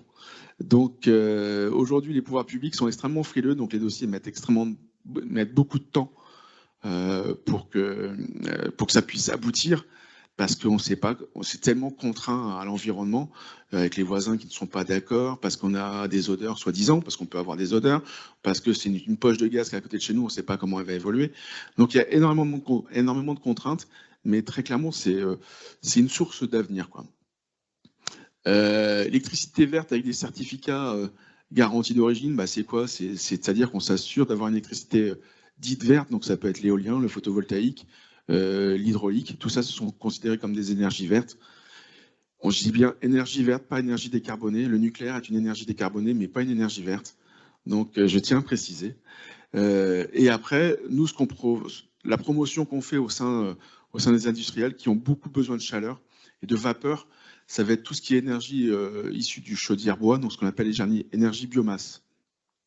Alors l'ADEME là-dessus nous aide pas mal via deux fonds qui sont intéressants, qui vont être évoqués tout à l'heure, qui est le fonds chaleur et le BCIAT. Alors BCIAT, c'est bois, chauffage, industrie, agriculture et tertiaire. J'ai bien révisé quand même. Donc ça veut dire quoi? Ça veut dire très clairement, on va être sur une énergie dite bois, donc ça franchit 100% de fossiles sur la plupart des sites où on arrive à mettre en place cette solution. Donc on décarbone à 100% sur la partie chaufferie, et tout en sachant que la filière bois aujourd'hui est une filière qui est extrêmement bien organisée en France. Tout le monde dit oui, mais un jour on aura de la pénurie. Bah, aujourd'hui on n'y a pas encore rendu. Le jour où on pourra se dire on aura suffisamment de chaudières bois pour dire qu'on va frôler la pénurie, ce sera déjà un gros problème. Mais un problème de riche, j'ai envie de dire, on n'y est vraiment pas rendu. Donc voilà quoi. Donc c'est très intéressant pour tout ce qui est industrie énergivore en eau chaude et vapeur, comme je l'ai spécifié. C'est quelque chose qu'on retrouve beaucoup dans l'agro. Il faut savoir que dans le Grand Ouest, on a 50% d'entreprises agroalimentaires entre la Vendée et la Bretagne, qui représentent une grosse part de consommation d'énergie eau chaude et vapeur. Et je dirais le focus est, en termes de décarbonisation de la part du groupe Engie, très clairement aujourd'hui est fait là-dessus, parce que c'est des solutions qu'on peut mettre en œuvre. Alors comme je disais tout à l'heure quand on discutait au café, il y a un truc quand même qui est intéressant, c'est-à-dire qu'aujourd'hui, le prix du gaz, il augmente. Donc tout le monde nous appelle en disant « Engie, est-ce que vous pouvez faire quelque chose? Parce que je voudrais payer soit moins de gaz, soit moins cher. » Donc nous, la seule solution à notre niveau qu'on peut faire, moins cher, on ne sait pas faire, c'est on ne maîtrise pas. Mais moins de gaz, on sait le faire. On sait le faire, mais il faut s'y être intéressé. C'est-à-dire très clairement, quelqu'un qui dit « je veux trouver une solution technique », qui deviennent plus économiques, il va falloir qu'ils se préparent à avoir des délais d'études relativement longs, parce que entre le moment où on décide de faire des économies d'énergie, ça va passer par quoi? Un peu tout à l'heure, comme le bilan carbone, il va falloir s'intéresser à ce qui se passe sur le site, il va falloir qu'on mette en place des études, il va falloir qu'on propose des solutions, et chose très importante, il va falloir qu'on aille chercher des financements. Tous les industriels ne sont pas prêts, avec ce qui s'est passé ces dernières années, à investir dans leurs produits dits d'utilité. Ils ont plus eu l'habitude par le passé d'investir sur leur process et sur leur outil de production en tant que tel, pas tellement sur les utilités. Donc, il va falloir qu'on mobilise des capitaux, qu'on aille chercher donc tout ça, ça peut être quelque chose de long. On va faire l'ingénierie technique dans un premier temps, l'ingénierie financière, l'ingénierie juridique. Pourquoi? Parce que nous, on va pouvoir porter l'engagement. On va pouvoir dire, écoutez, si demain vous décidez de faire des économies d'énergie, Engis est votre partenaire à côté de vous dans cette démarche. On va décarboner, c'est sûr, mais on va surtout réduire la consommation. Et dans ces cas-là, on s'engage sur les consommations et sur ce qu'on va pouvoir mener au sein des industriels. Je pense avoir dit à peu près tout. Super. On parlait tout à l'heure donc d'industrie énergivore en chaleur. On a bien sûr une solution qui nous vient de l'ADEME, notre référence. Donc Romain. Bonjour à tous, Romain Lavielle, ADEME Pays de la Loire. Donc l'ADEME, c'est l'agence de la transition écologique. On accompagne les collectivités, les associations, les entreprises dans leur démarche de transition environnementale. Pour les entreprises qui vous intéressera aujourd'hui, ça consiste principalement à pouvoir apporter du conseil, de l'expertise, des soutiens financiers aussi, en matière de mobilité, gestion des déchets, économie circulaire et transition énergétique. Donc la transition énergétique, c'est tout un vaste programme. On pourrait parler sobriété, efficacité énergétique, décarbonation des procédés industriels. Je vais vous parler aujourd'hui de chaleur renouvelable. Donc un projet de chaleur renouvelable, qu'est-ce que c'est? Ça consiste à remplacer des équipements qui consomment des sources fossiles, donc le fuel, le gaz par exemple, pour produire de la chaleur, par des sources d'énergie renouvelables. Ça peut être du bois énergie, de la géothermie, du solaire, de la méthanisation, on en a parlé également, de la chaleur perdue, tout ça couplé dans des réseaux de froid et de chaleur. Donc concrètement, est-ce que ça vous concerne? La réponse est oui. Toutes les entreprises ont des besoins de chaleur pour chauffer vos bâtiments, pour vos process industriels, pour vos utilités. Quel que soit votre secteur, quelle que soit la taille de votre entreprise, il y a une filière énergétique qui peut répondre à vos besoins, aux caractéristiques de votre site et à vos ambitions d'entreprise. Donc tous autour de cette table à distance, vous êtes directement concernés. Ici, sur ces liens qu'on ne verra pas aujourd'hui, il y a pas mal de retours d'expérience d'entreprises, une fois de plus de toute taille, de tout secteur, qui ont mis en place des projets de géothermie pour chauffer, climatiser leurs bâtiments, des entreprises de l'industrie agroalimentaire qui ont remplacé leur chaudière au fioul par des chaudières au bois. Je vous encourage vraiment à jeter un œil, c'est assez inspirant, je trouve. Une fois qu'on a dit que vous étiez concernés, pourquoi ça vous intéresserait maintenant? C'est peut-être ça le nœud du problème. Très concrètement, la première des raisons, elle est évidemment celle qui a été évoquée à l'instant et qui concerne la maîtrise de vos coûts et de votre facture énergétique. Le cours du gaz, le cours du pétrole, ce sont des éléments assez volatiles sur lesquels on a du mal à se projeter à moyen et long terme. D'où l'intérêt de miser sur des sources d'énergie renouvelables dont on maîtrise beaucoup mieux les coûts à long terme et qui permettent également de vous assurer une sécurité d'approvisionnement, ce qui n'est pas forcément le cas de toutes les sources d'énergie, et je vous renvoie évidemment à l'actualité brûlante. J'enfonce une porte ouverte, mais c'est nécessaire également. Les bénéfices environnementaux, ils sont criants. Un projet de chaleur renouvelable, ça vous permet immédiatement de limiter votre impact climatique, de réduire vos émissions de gaz à effet de serre, et je rebondis sur ce qui a été évoqué par mes collègues de la première table ronde, d'avoir un impact notable sur votre bilan gaz à effet de serre. Tous ces éléments sont également des choses que vous pouvez valoriser en matière d'image, que ce soit vis-à-vis de vos partenaires, de vos fournisseurs, de vos clients évidemment, avec du coup la mise en relief des efforts que vous faites en matière de transition énergétique, et qui donc peut devenir commercialement un argument fort. C'est également un point important, ça a été évoqué par BPCO, par Harmonie Mutuelle et par GRDF, pour entraîner vos salariés dans une démarche RSE, pour également motiver les plus jeunes et les plus dynamiques et sensibles à cette grande thématique à rester, à se projeter, à s'investir dans la feuille de route RSE de votre entreprise. Et dernier point sur lequel je veux insister, qui intéressera sans doute les adhérents du MEDEF que vous êtes, un projet de chaleur renouvelable, c'est également un moyen de s'inscrire dans une dynamique de territoire, de créer ou maintenir des emplois locaux, pour la plupart non délocalisables, de valoriser également des filières comme la filière bois, qui est extrêmement solide, fiable et de grande qualité dans notre région. Une fois que j'ai planté ce décor, comment on peut vous accompagner côté ADEME? Avec la région des Pays de la Loire, on a construit un réseau qui s'appelle le réseau des énergies renouvelables des Pays de la Loire, qui a créé un réseau de relais départementaux qui peuvent vous accompagner pour faire émerger votre projet. Donc, vous pouvez les appeler, ils sauront vous conseiller sur la solution, sur la filière énergétique qui correspond le mieux à vos ambitions et à vos besoins, à vos contraintes, à vos caractéristiques propres. Il y a donc un interlocuteur par département qui est à vos dispositions pour répondre à votre question et commencer à cadrer un projet de chaleur renouvelable avec vous. Donc, eux-mêmes s'appuient sur des spécialistes de chacune des filières ENR. Je crois que Atlanson est présent à distance, il fait partie de ce réseau.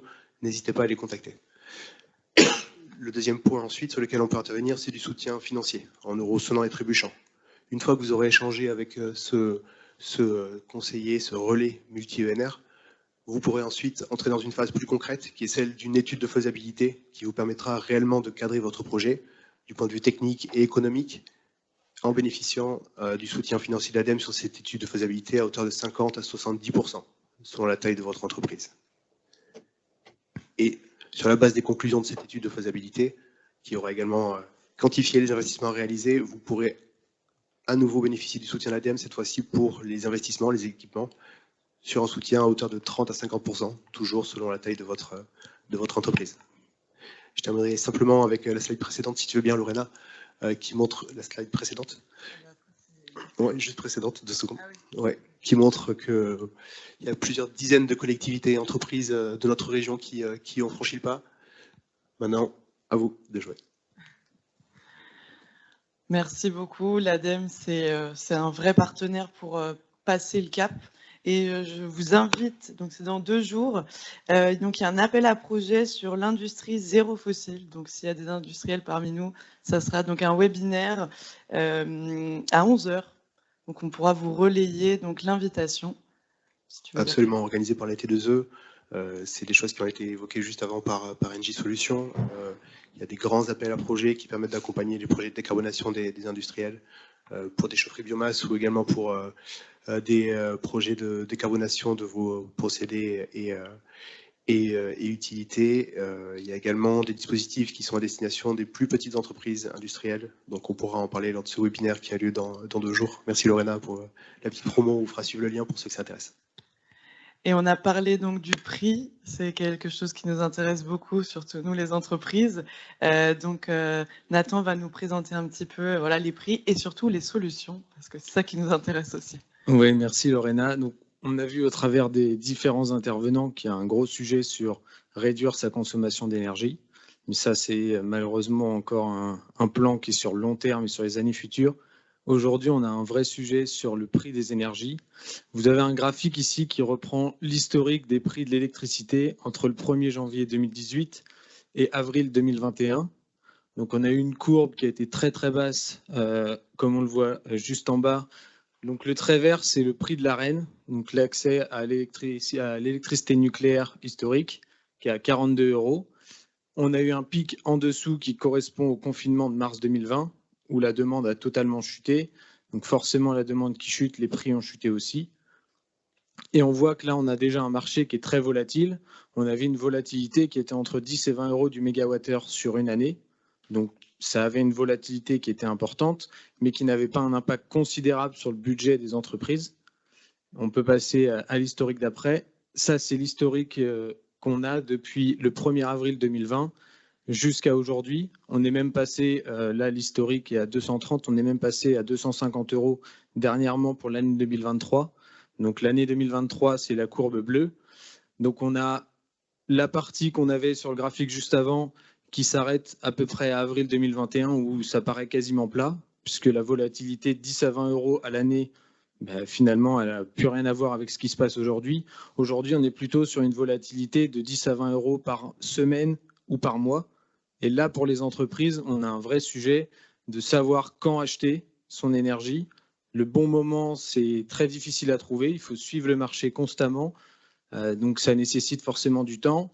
Des experts, soit vous avez la possibilité d'avoir quelqu'un en interne pour gérer les achats d'énergie, soit il faut trouver des alternatives, des entreprises qui, elles, ont un savoir-faire sur ce marché, puisque vous avez tous un savoir-faire dans votre secteur d'activité. Mais l'énergie, c'est un marché qui est vraiment complexe, qui fonctionne comme la bourse, avec énormément de facteurs qui sont influents. On en a vu plusieurs, notamment avec l'intervention de Raphaël sur le gaz. On a le facteur sanitaire, qui est un facteur qu'on ne connaissait pas il y a 2 ans et qui est arrivé, qui a créé une instabilité constante depuis 2 ans. On a le facteur géopolitique, on l'a tous vu avec ce qui se passe en Ukraine et en Russie. Et on a également aussi les problèmes de production, de maintenance, comme on peut avoir en France. En France, aujourd'hui, on a 50% de notre parc nucléaire qui est à l'arrêt, soit parce qu'il y avait de la maintenance qui était prévue mais qui a été décalée à cause de la pandémie, soit tout simplement parce qu'on a des problèmes de corrosion, parce qu'on a un parc nucléaire qui est très vieillissant. Et les projets, comme a pu l'annoncer Emmanuel Macron, de créer et fabriquer de nouveaux EPR ne sont pas prévus d'être prêts avant 2035. Donc, on sait qu'on va avoir un impact à un moment, mais qui n'est pas prévu pour tout de suite. Et on a également toutes les énergies en France qui sont corrélées au marché européen. Donc, comme l'a dit tout à l'heure Raphaël, les prix de l'électricité sont corrélés au prix du gaz. On a un gros problème en ce moment avec ce qui se passe en Russie sur les prix du gaz. Et on a un choix de l'Union européenne aussi de sortir de cette dépendance à la Russie. Et donc, il faut trouver des alternatives. Pour l'instant, on n'en a pas. Et donc, on a une instabilité qui est très, très forte. Et c'est ce qui cause ces grandes augmentations. Et là, on a également aussi le graphique du gaz. Donc, ça reprend ce qu'avait dit Raphaël. Les courbes sont à peu près de la même, se suivent à peu près. On est repassé à quasiment 90 € du mégawattheure pour le gaz pour l'année 2023. Et donc, pour les entreprises, effectivement, c'est un vrai sujet pour vos budgets énergie, parce que si vous voulez investir pour trouver des solutions pour mieux consommer, il faut aussi, là, tout de suite, pouvoir contrôler vos dépenses et contrôler votre budget. Donc, il existe des solutions. En se regroupant, notamment, suivant votre profil de consommation, vous avez déjà accès à certains leviers de négociation auprès des fournisseurs. Mais en se regroupant, on peut aussi avoir plus d'impact dans les négociations en participant notamment à des achats groupés.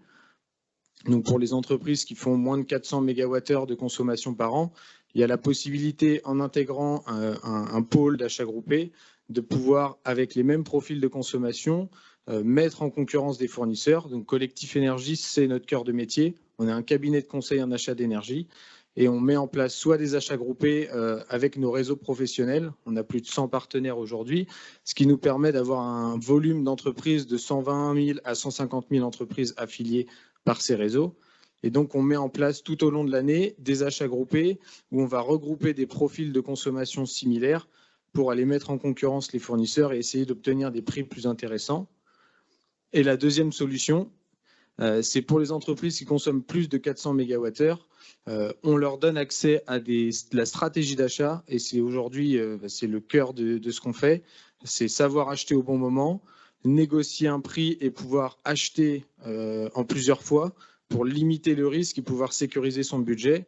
Et donc pour cela, on a soit l'externalisation d'achat, donc on gère les achats pour vous. On vous fait des bilans régulièrement, mais on s'occupe de toute la partie négociation avec les fournisseurs et la partie achat d'énergie pour acheter en plusieurs fois et pouvoir obtenir un prix moyen, ce qui permet de limiter les hausses. Et on a également la gestion experte, donc ça c'est plus pour les très grosses entreprises qui consomment beaucoup et qui ont des personnes en interne pour gérer ces achats. On peut les accompagner là aussi en négociant avec les fournisseurs des prix avec des formules qui permettent de pouvoir accéder à plus de leviers et avoir plus d'impact pour contrôler son budget. Merci beaucoup. Alors maintenant, c'est le temps des questions. Si vous avez des questions, je sais que sur le chat, il y en a beaucoup. Dans la salle, peut-être qu'on va commencer avec les questions du chat, parce qu'il y en a beaucoup apparemment. Jean-Baptiste, non? Ça va? Quelques-unes. Merci beaucoup. Oui, je reviens à la première table ronde parce qu'effectivement, il y a eu beaucoup d'échanges sur le chat et je remercie Magali Serron parce qu'elle est énormément intervenue pour répondre déjà à des questions qui étaient posées par le chat. Il y avait quand même une question par rapport à cette première table ronde sur la question du coût du bilan carbone en fonction de la taille de l'entreprise et de l'accompagnement proposé. Comment avoir une idée du coût? Est-ce qu'on peut avoir... ça a été un petit peu dit, mais est-ce qu'on a une idée vraiment du coût réel d'un bilan carbone par rapport à la taille de l'entreprise? Est-ce qu'on peut l'estimer? Oui, je vais prendre cette question-là, peut-être Baptiste, parce qu'on travaille donc tous les deux, moi chez Samy, lui chez Tuvalu. Donc en termes de coûts, effectivement, il y a la taille de l'entreprise qui va jouer, mais surtout le secteur d'activité. Puisque la complexité du bilan carbone ne va pas être la même entre une entreprise, par exemple, du numérique qui va développer une application web ou une entreprise de production, par exemple, textile, qui va avoir tout ce qui est fret amont, aval, plus les intrants, etc. Il y a vraiment une complexité qui est différente, notamment sur le scope 3. Donc en soi, il y a vraiment un coût qui va être très différent sur le secteur d'activité. Par exemple, nous, chez Samy, on peut commencer sur des coûts assez abordables à partir de 900 €. Et ça peut monter jusqu'à une dizaine de milliers d'euros sur des plus grosses entreprises, sur des secteurs de production. Après, je pense que Baptiste, comme moi, on sera tout à fait preneur aussi d'échanges avec des entreprises qui veulent évaluer un coût un petit peu plus précis. Mais ça reste quand même abordable. Peut-être juste un point aussi sur la partie coût. Historiquement, les bilans carbone sont réalisés par des cabinets de conseil, donc qui sont très adaptés aux plus grosses entreprises, donc avec des budgets qui sont assez forts. Il y a aussi des entreprises qui vont choisir de le faire en interne, donc là il y a des coûts qui vont être plutôt de formation en interne. Et après il y a des solutions comme Samy, comme Tuvalu, qui vont accompagner des TPE, des PME, un peu de TI, sur un peu une solution qui va être plus moderne et qui va permettre d'avoir des coûts un petit peu plus maîtrisés. Et aussi, on rebondit sur l'ADEME et sur les aides financières qui existent. Donc, il y a des secteurs d'activité qui ont droit à des aides. Il y a aussi la BPI qui met en place des aides, des subventions. Donc, voilà, il y a plein de choses qui sont possibles aussi pour se lancer. Il faut se lancer et le coût ne doit pas être une barrière, notamment, comme on l'a dit aussi, avec la maîtrise des coûts sur l'énergie. Voilà.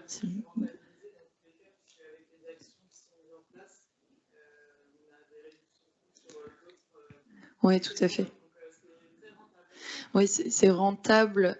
Encore une fois, difficile à évaluer, mais néanmoins, sur la partie RH, pour recruter, le recrutement, c'est un coût.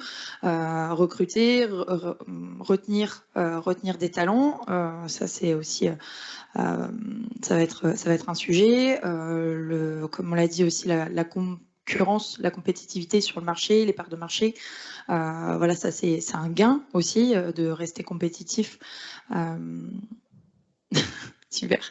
Enfin voilà, il y a plein de sujets, il y a plein d'impacts qui vont permettre soit de faire des économies, soit de garder en fait une génération de valeur. Donc voilà, ça peut être amorti entre guillemets, même si c'est peut-être difficile à évaluer. Ouais, c'est ça. Tu as dit pas mal de choses. Je vais être rapide pour compléter ça.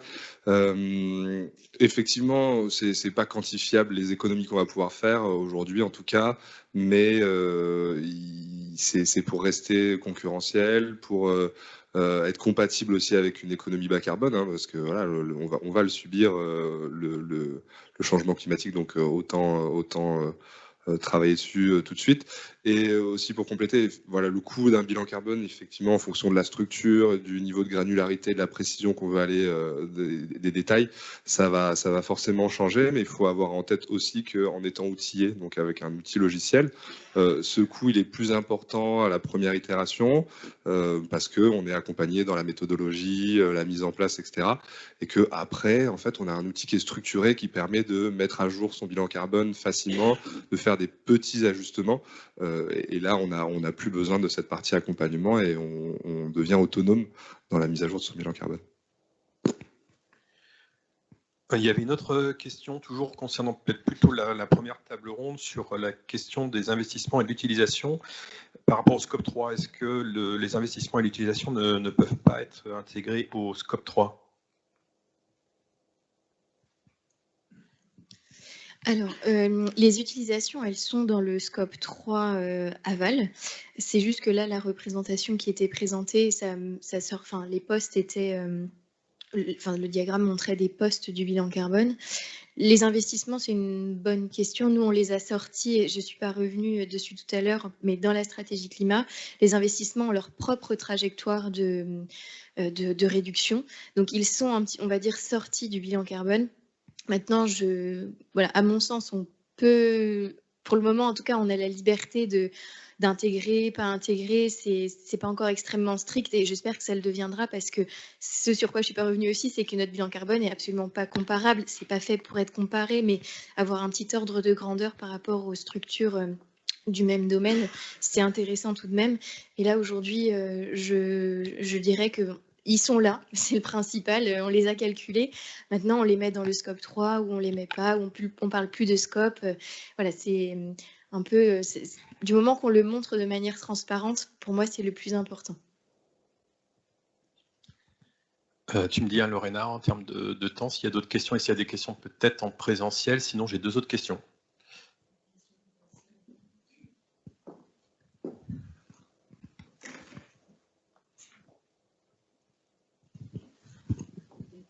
Là, on a parlé de bilan carbone au point zéro, mais quand on prévoit la conception d'un bâtiment, est-ce qu'il y a possibilité de faire un bilan carbone prévisionnel pour faire les meilleurs choix?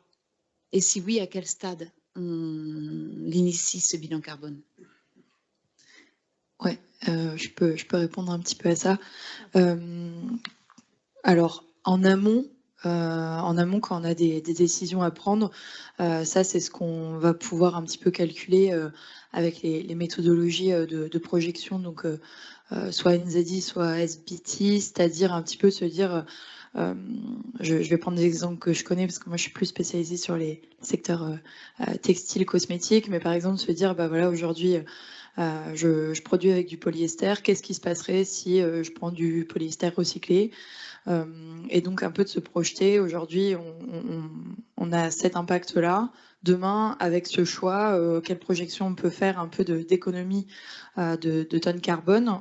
Et ça, nous, en tout cas, on accompagne nos clients un petit peu sur des prises de décision pour se projeter. Après, on pourra en voir l'impact qu'en se mesurant une fois la transition, par exemple, quand on change de locaux ou si on change voilà, de fournisseur d'énergie, etc.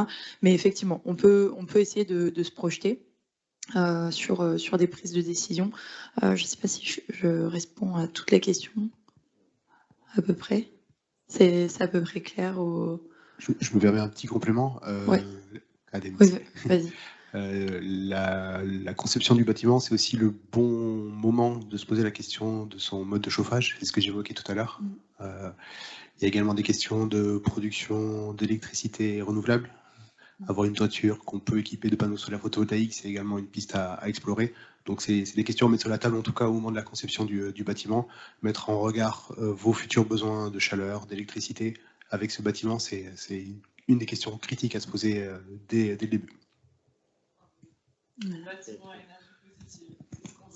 C'est ce qu'il faut. J'ai 2 questions qui étaient posées sur le chat. Je pose les 2 questions peut-être. Alors il y a peut-être une première question sur la seconde table ronde, qui est peut-être plus côté MEDEF, pour le coup ça nous intéresse, sur la question des TPE-PME. Quand vous parliez aussi des achats groupés, mutualisés, projets territoire, Ça nous semble très intéressant parce qu'on peut le porter. Je voulais savoir comment, par quel acteur vous passez, quels sont les relais, les acteurs de territoire qui permettent de faire des actions vraiment de proximité. Parce qu'on sait qu'on a des propositions au niveau région, mais quand on est dans les bassins d'emploi, de regrouper un certain nombre de TPE, ça me paraît intéressant sur les achats groupés. Et la seconde question qui est posée sur le chat qui me paraît intéressante, c'est Stéphanie, alors c'est peut-être pour Baptiste, sur la question des parcours formation, qui est intéressée par le métier d'expert carbone, qui a eu un bac+5 en compta, contrôle, gestion, mais qui n'est pas ingénieur, qui se pose la question de comment exercer le métier expert carbone et par quel parcours de formation. Peut-être la première question pour la seconde table ronde. Alors,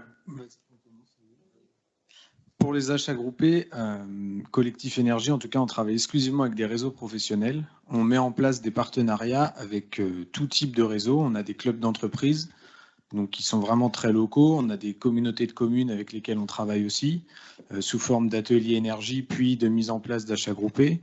On a les fédérations de métiers. On a également des groupements d'achat, des coopératives, donc soit des grosses centrales d'achat, soit des simples groupements qui sont liés à un secteur d'activité ou à une enseigne, par exemple, qui a plusieurs, comme les réseaux de franchise notamment. On peut mettre en place une stratégie d'achat globale pour tous les sites. Donc on travaille vraiment soit avec des gros réseaux, soit même avec des plus petits qui ont voilà, une action très sectorielle ou dans une zone industrielle, par exemple. C'est pas parce qu'il y a un réseau qui a que 15 entreprises qui va pas bénéficier de leviers de négociation plus importants, puisqu'en fait, ce qui nous, en tout cas, nous intéresse, c'est les profils de consommation. Donc, dans un club d'entreprise, par exemple, d'une quinzaine d'entreprises, donc qui est assez petit, vous avez plusieurs types d'entreprises qui ont tout un profil de consommation différent. Mais aujourd'hui, avec le réseau de professionnels qu'on a, je vous rappelle, on a 120 000 à 150 000 entreprises affiliées avec nos partenaires. On a tout le temps des profils de consommation similaires, peut-être à l'autre bout de la France, mais qui ont les mêmes besoins, qui ont le même profil. Et donc, on va les regrouper ensemble dans des lots quand on va mettre en concurrence les fournisseurs. Donc, on met en place des partenariats avec tout type de réseau. Et ensuite, on communique pour mettre en place des achats groupés. Et dès qu'on a des demandes d'entreprises pour faire une étude comparative, eh bien, on va aller chercher dans notre réseau quel type d'entreprise on peut avoir et ensuite mettre en place cet achat groupé. Je ne sais pas si je réponds à la question. Mais... Oui, merci beaucoup. Et on va passer sur la formation, quelque chose de très important aujourd'hui. Comment on fait pour devenir un expert en bilan carbone ? Alors moi, mon parcours il est un peu particulier. Hein. Je n'ai pas suivi de parcours initial pour faire ça. C'était dans le cadre d'une réorientation. Et j'ai suivi le DU chargé de projet en développement durable de la fac de Nantes. C'est une formation de 3 jours par mois pour pouvoir travailler sur tous ces enjeux-là.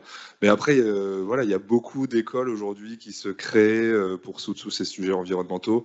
J'ai appris là, il n'y a pas très longtemps qu'il y a des écoles qui sont rattachées au ministère de la Transition écologique. Donc ça fait partie de ça. Nous, quand on travaille avec des écoles, c'est essentiellement des écoles qui veulent faire leur bilan carbone, mais aussi qui veulent intégrer la formation du bilan carbone pour leurs étudiants. Donc on travaille avec des écoles d'ingénieurs, avec des écoles de commerce. En gros, après, je n'ai pas de nom d'école précisément ou de diplôme à vous conseiller. Nous, on en a. En tout cas, moi, j'en ai. Alors, vas-y. Personnellement, moi, j'ai fait mon master à l'IAE, master économie de l'environnement, de l'énergie et des transports. Si vous voulez tout comprendre sur la transition écologique, il faut aller là-bas. Et si nos jeunes d'Audencia veulent prendre la parole, on a la chance d'avoir aujourd'hui plusieurs projets sur Audencia, très dynamique, Audencia de Nantes, la création de l'école Gaïa, spécialisée sur le développement durable. Et on a des jeunes engagés aujourd'hui avec nous, donc je vais leur laisser la parole. Alors bonjour à tous. Donc nous on est toutes les deux étudiantes à Audencia. Donc c'est une école qui cherche vraiment à s'engager dans la RSE, mais donc vraiment sur tous les domaines de la RSE, donc l'environnement en particulier, mais aussi tout ce qui est égalité sociale, l'accès aussi aux handicapés. Voilà, vraiment tout ça, ça rentre vraiment dans le projet donc qui s'appelle ECOS 2025, qui a été mis en place donc cette année. Il y a également donc plusieurs programmes donc qui ont été créés donc récemment. Donc le programme Gaïa qui commence l'année prochaine. Donc c'est vraiment un parcours qui commence dès la L3 non, LK, Master 1, pardon, donc vraiment sur tout ce qui est transition énergétique. Et également donc, des masters plus spécialisés, donc vraiment le Master App, donc vraiment spécialiste de tout ce qui est transition énergétique, apprendre à faire un bilan carbone, etc. Et nous, plus particulièrement, on est membre d'Audencia Junior Conseil, donc la junior entreprise d'Audencia. Et on cherche aussi vraiment à faire partie de cet écosystème. Donc on a développé des diagnostics RSE. On a aussi un partenariat avec GCI pour faire aussi des bilans carbone et accompagner les entreprises dans leur plan d'action autour de la transition énergétique et sociale. Et là, l'idée, c'est vraiment de mettre en relation en fait les jeunes et les compétences clés aujourd'hui pour les entreprises. Et c'est aussi de rapprocher donc les entreprises vers les grandes écoles, puisque les grandes écoles sont en train de restructurer leur formation et d'intégrer en fait. Aujourd'hui, c'est crucial, on le voit bien. Et donc là, c'est vraiment faire le lien. Et je vous remercie d'être présente aujourd'hui et j'espère qu'on va pouvoir travailler ensemble dans la suite pour vraiment mettre en avant cette relation. Et avec Mathias aussi qui vient d'arriver, je pense qu'on va pouvoir travailler sur ces sujets-là, mettre en lien les entreprises, les écoles et les jeunes pour qu'on aille dans cette dynamique tous ensemble. Oui, alors, un petit micro. Il arrive. Super. Oui, je voulais réagir sur les solutions de bois énergie en substitution au gaz. Donc, je vais prendre ma casquette chambre d'agriculture, dans le sens où le bois énergie en Pays de Loire, il peut provenir des forêts, mais aussi du bocage.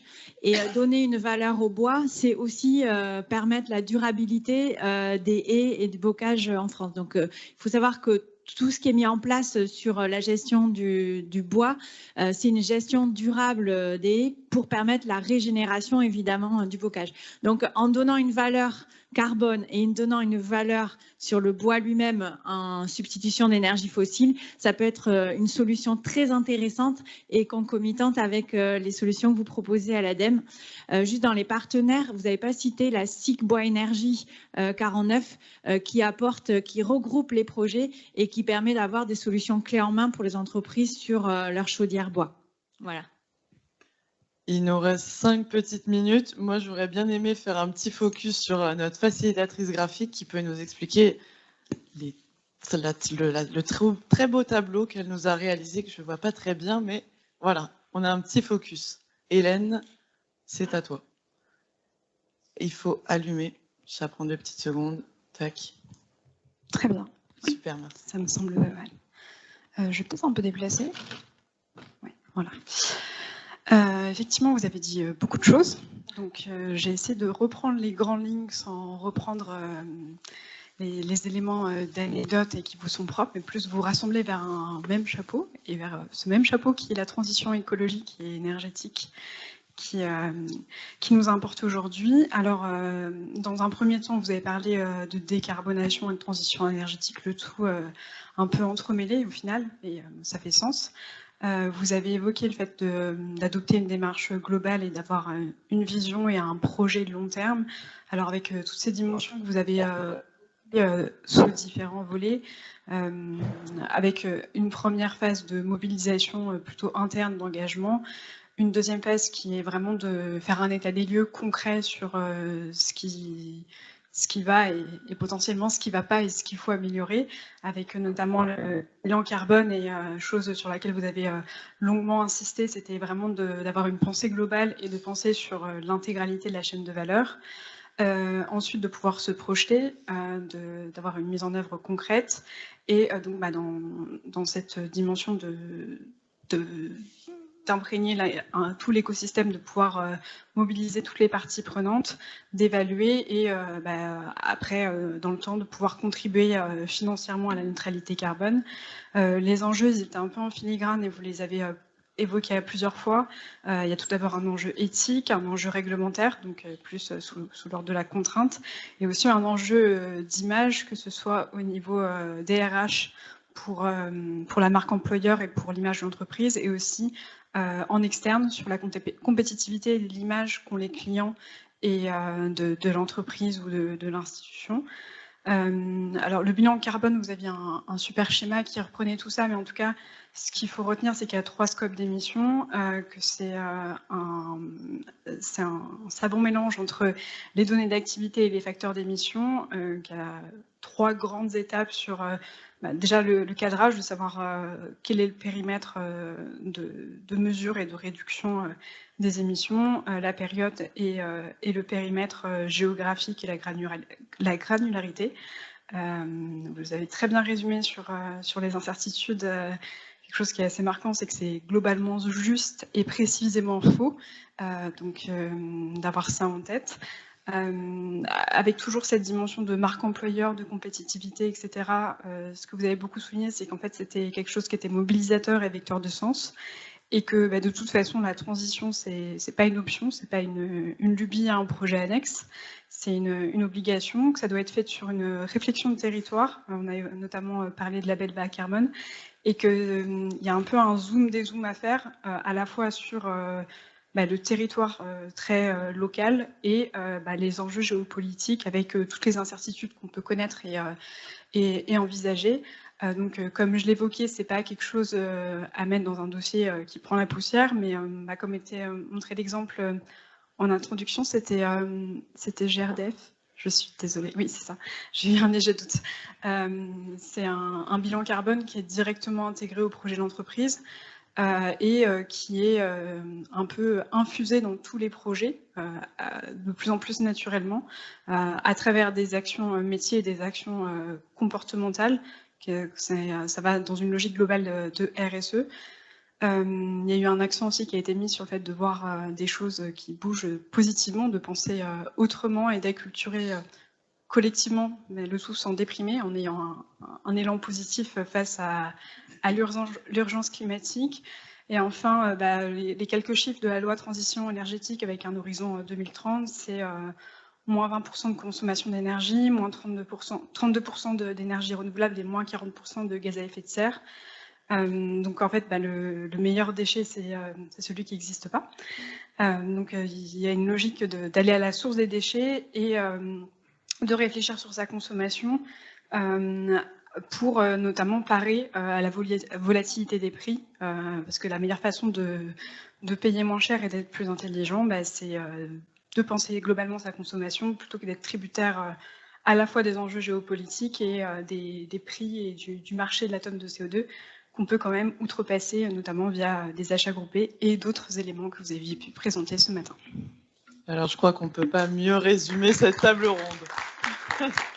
Merci beaucoup, Hélène. Alors, il y avait une dernière slide qui remerciait tout le monde, mais on ne peut pas la mettre. Donc, on va tous vous remercier, surtout les entreprises qui étaient présentes, BPGO évidemment, et le MEDEF Pays de la Loire qui organisait tout ça. En tout cas, merci beaucoup et j'espère que vous avez appris beaucoup de choses et que ça vous a donné envie de vous lancer, donc, soit dans une démarche de bilan carbone, soit sur de l'efficacité énergétique. Et à la prochaine, parce que c'est pas fini. On va continuer sur notre engagement pour accompagner les entreprises dans cette démarche. Merci.